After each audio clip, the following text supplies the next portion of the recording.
जो बंदर की तरह उछल कूद करते हैं स्टेजों पर, और आलिम अगर टोक दे तो आलिम की इज्जत व आबरू के लिए खतरा पैदा हो जाए। वो क्यों टोक रहा है?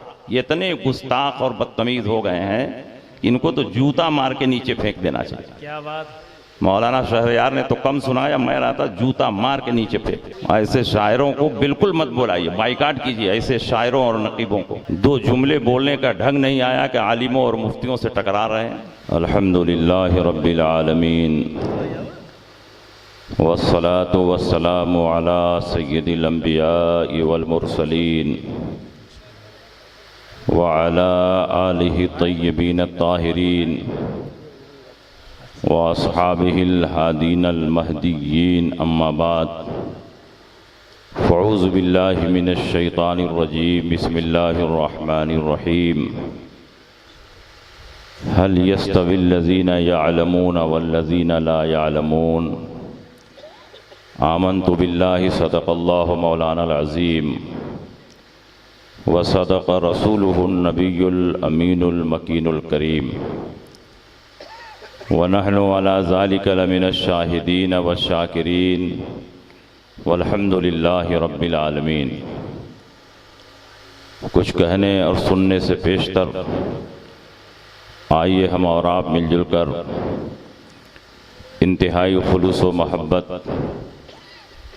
और एहतराम व अक़ीदत के साथ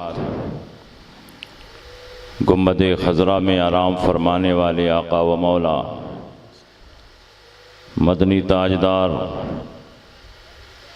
दोनों आलम के मालिक व मुख्तार, सैयद अबरार व अखियार हुज़ूर नबी अकरम नूर मुजस्सम सल्लल्लाहु अलैहि वसल्लम की बारगाह में झूम झूम कर दरूद शरीफ का नजराना पेश करें और पढ़ें, अल्लाहुम्मा सल्लि अला सय्यदिना व शफ़ीना व हबीबिना व मौलाना मुहम्मदिन व बारिक व सल्लिम सलातम व सलामन अलैका या रसूल अल्लाह सल्लल्लाहु तआला अलैहि वसल्लम। हज़रात, आज का ये अज़ीमुश्शान प्रोग्राम जो अज़मत कुरान के हवाले से मुनाक़िद हो रहा है, पूरी कामयाबी के साथ अपनी मंजिल की तरफ रवां दवां है। मुझसे पेशतर आपने बहुत ही ईमान अफरोज़, फ़िक्र अंगेज़ और शानदार तकरीर समाअत की। बेशक जमात अहले सुन्नत के मुस्तनद आलिम दीन नबीर सदरुश शरिया फ़क़ीह असर हज़रत अल्लामा मुफ्ती फैज़ानुल मुस्तफ़ा साहब क़िबला क़ादरी बानी व सरबराह आला जामिया इमाम आज़म अबू हनीफ़ा से आप समाअत कर चुके हैं। बहुत ही अच्छी तकरीर, बहुत शानदार पैगाम उन्होंने आपके सामने पेश किया, और यकीनन कुरान अज़ीम की अज़मत का तहफ़्फ़ुज़ ऐसे ही तकरीरों से हो सकता है। बेशक बेशक। लखनऊ की सरज़मीन पर चंद सालों में जामिया इमाम आज़म अबू हनीफ़ा के नाम से जो अज़ीम कारनामा अंजाम दिया है और शानदार तालीमी मेयार कायम किया है, ये इन्हीं का हिस्सा है। और ये सब कुछ उस वक्त तक मुमकिन नहीं जब तक बुजुर्गान दीन का फैज़ान इनके साथ जारी न हो। ये काम वही कर सकता है जिसकी पुश्त पर बुजुर्गों की हिमायत का पंजा हो। बहुत शानदार काम इन्होंने किया है, और लखनऊ की सरजमीन पर एक ऐसे बासलाहियत आलिम और मुफ्ती की ज़रूरत थी। सदरुश शरिया ने तसर्रुफ़ फरमाकर इनको लखनऊ की सरजमीन पर भेज दिया, और इसी लखनऊ की सरजमीन पर एक अज़ीमुश्शान पुराना इदारा है, मदरसा हनफिया ज़ियाउल कुरान। जो फ़न तजवीज़ और क़िरात और हिफ्ज़ कुरान के हवाले से पूरे लखनऊ में बेमिसलो बेमिसाल है। बेशक वहाँ के असातिज़ा निहायत मेहनती, बहुत शानदार हाफिज़ और कारी, और बच्चे निहायत डिसिप्लिन और नज़्म व ज़ब्त के साथ रहने वाले, इसलिए कि उस इदारे की क़यादत फ़ख्रुल क़ुर्रा उस्ताजुल क़ुर्रा हज़रत मौलाना कारी ज़ाकिर अली साहब क़ादरी फरमा रहे हैं। बहुत ही बाज़ाब्ता आदमी हैं, बहुत ही खुददार तबीयत के मालिक हैं। इन्होंने कभी अपने इदारे के लिए सेठों की चौखट पर जब ईसाई नहीं की है, खुददारी के साथ मदरसा चलाते हैं और शानदार चलाते हैं। अपने फ़न में मुमताज़ हैं, बेमिसाल हैं, और ऐसे ही बासलाहियत लोगों को मुदर्रिस बनाया है। मदरसा हनफिया ज़ियाउल कुरान की कारकर्दगी को हम 25 साल से देख रहे हैं। बेशक। और जितना बाज़ाब्ता और सिस्टमिक अंदाज में इनका जलसा होता है, बहुत कम लोगों का जलसा होता है। एकदम घड़ी की सुई देख करके जलसा शुरू होगा और जलसा ख़त्म होगा। माशाअल्लाह। और ये नौटंकी करने वाले शायरों को, उछल कूद करने वाले शायरों को बुलाते नहीं, ना ऐसे मुकर्रिरों को बुलाते हैं, ना शायरों को बुलाते हैं। माशाअल्लाह। अभी कारी मुबारक साहब पढ़ रहे थे, कितना अच्छा इन्होंने पढ़ा। माशाअल्लाह। इस तरह से नात अगर पढ़ते रहें तो एक नहीं 10 पढ़ें, हम सुनने के लिए तैयार हैं। सुभान अल्लाह, सुभान अल्लाह। लेकिन जो बंदर की तरह उछल कूद करते हैं स्टेजों पर, और आलिम अगर टोक दे तो आलिम की इज्जत व आबरू के लिए खतरा पैदा हो जाए। तो क्यों टोक रहा है? ये इतने गुस्ताख और बदतमीज हो गए हैं, इनको तो जूता मार के नीचे फेंक देना चाहिए। क्या बात। मौलाना शहरयार ने तो कम सुनाया, मैं रहा था जूता मार के नीचे फेंक। अल्लाह। ऐसे शायरों को बिल्कुल मत बुलाइए, बाइकाट कीजिए ऐसे शायरों और नकीबों को। क्या बात। 2 जुमले बोलने का ढंग नहीं आया कि आलिमों और मुफ्तियों से टकरा रहे हैं। अल्लाह ताला उलमा का एहतराम आपके दिल में पैदा करे। ये उलमा नहीं रहेंगे तो कौन आपका जनाजा पढ़ाएगा, कौन आपका निकाह पढ़ाएगा, कौन आपको बताएगा कि ये कुफ्र है, ये इस्लाम है, ये हराम है, ये हलाल है, ये सूद है और इसका करना हराम है, और ये बिजनेस है इसका करना जायज़ है, कौन बताएगा? बै और सूद में आप कैसे फ़र्क करेंगे? व अहल्लल्लाहुल बैअ व हर्रम रिबा, अल्लाह ने बै को हलाल किया और रिबा को हराम फरमाया। कुफ्फार ने कहा इन्नमल बैअ मिस्लुर रिबा, बै तो रिबा ही की तरह है, वो जाए तो ये भी जाए। लेकिन नबी ने फ़र्क बताया, बहुत बारीक फ़र्क है, और इस फ़र्क को नहीं समझोगे तो दिन रात सूदी कारोबार करते रहोगे और हराम में मुब्तला रहोगे। ये फ़र्क अगर बताएगा तो आलिम दीन बताएगा। बेशक। इसलिए उलमा का एहतराम लाजिम और ज़रूरी है। बेशक बेशक। आज के दौर में सबसे ज़्यादा सस्ते उलमा हो गए, जिसको देखो वही उलमा पे धौंस जमा रहा है। कोई डॉक्टर किया नहीं जा रहा है धौंस जमाने, कोई इंजीनियर किया नहीं जा रहा है, कोई साइंटिस्ट किया नहीं जा रहा है। अल्लाह। एक डॉक्टर दिन भर में लूट करके मरीज को बेहाल कर देता है, लेकिन उससे लड़ने नहीं जाएंगे। निकाह पढ़ाने वाले ने 500 रुपये ले लिए तो पूरे लखनऊ में प्रचार करें।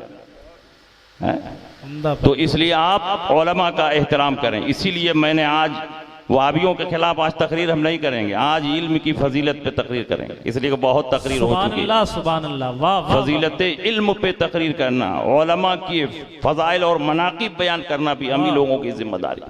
माशाअल्लाह। और याद रखिए, कुरान अजीम की सबसे पहली आयत 78,000 कलिमात में जो सबसे पहला कलमा नबी के कल्बे मुबारक पर नाजिल हुआ है वो इक़रा है, जो पढ़ने से मुताल्लिक़। सुभान अल्लाह। और कुरान अजीम की 5,000 आयत में से जो 5 आयतें सबसे पहले नबी पर नाजिल हुई, उसमें कुरान की, उसमें कलम की अजमत और इल्म की फजीलत को बयान किया। बेशक। ये अव्वलियत क्यों है? इसलिए है कि परवरदिगार आलम चाहता है कि मेरे महबूब की उम्मत इल्म दीन सीखे, इल्म से माला माल हो। नबी अकरम सल्लल्लाहु अलैहि वसल्लम ने इरशाद फरमाया, इन्नमा बुइस्तु मुअल्लिमा, मैं मुअल्लिम बनाकर तुम्हारे सामने पेश किया गया। नबी के पास बेशुमार औसाफ व कमालात थे, लेकिन नबी ने अपने सिफते इल्म को आपके सामने बयान फरमाया कि मैं तुम्हारे सामने मुअल्लिम बनाकर भेजा गया। नबी अकरम सल्लल्लाहु ताला अलैहि वसल्लम ने जितनी हदीसों में इल्म की बरतरी और फजीलत बयान फरमाई है, किसी और चीज की फजीलत बयान नहीं फरमाई है। एक दो नहीं, दर्जनों सैकड़ों हदीसों में अल्लाह के नबी ने इल्म की अजमत और फजीलत को बयान फरमाया। यहां तक के अल्लाह के नबी ने फरमाया, खैरुकुम मन तअल्लमल कुरान व अल्लमा, तुम में सबसे बेहतर वो है जो कुरान को सीखे और सिखाए। ये उलमा हुफ्फाज कुर्रा जो यहाँ पर बैठे हैं, वो क्या करते हैं? कुरान सीखते हैं और आपके बच्चों को कुरान सिखाते हैं। इसलिए सबसे बेहतर मेरी नजर में, इस्लाम की नजर में, डॉक्टर नहीं है, इंजीनियर नहीं है, बल्कि सबसे बेहतर मेरी नजर में और शरीयत की नजर में वही लोग हैं जो कुरान सीखते हैं और सिखाते हैं। बेशक बेशक। अल्लाह के नबी सय्यद आलम सल्लल्लाहु अलैहि वसल्लम ने हाफिज कुरान की फजीलत से मुतल्लिक भी बहुत सी हदीसें इरशाद फरमाई। उन्हीं में से एक हदीस बयान फरमाई, मन हफिजल कुरान व अमिल बिमा फीह उल्बिसा वालिदाहु यौमल क़यामत ताजन ज़ौहु मिस्ल ज़ौइ शम्स।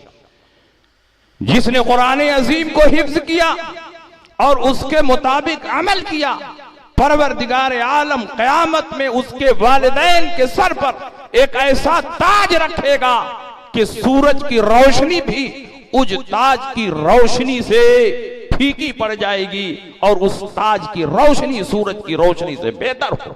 बेशक। जब वालिदैन को ये अजमत हासिल है तो जिसने खुद अपने सीने में महफूज किया उसकी अजमत का क्या आलम, उसकी फजीलत का क्या आलम होगा। जिसने अपने बेटे को हाफिज कुरान बना दिया, जब उसके सर पर ऐसा ताज रखा जा रहा है, तो जिसने कुरान अजीम के 30 पारों को अपने सीने में महफूज रखा, उसकी अजमत और फजीलत का हम तस्वुर नहीं कर सकते।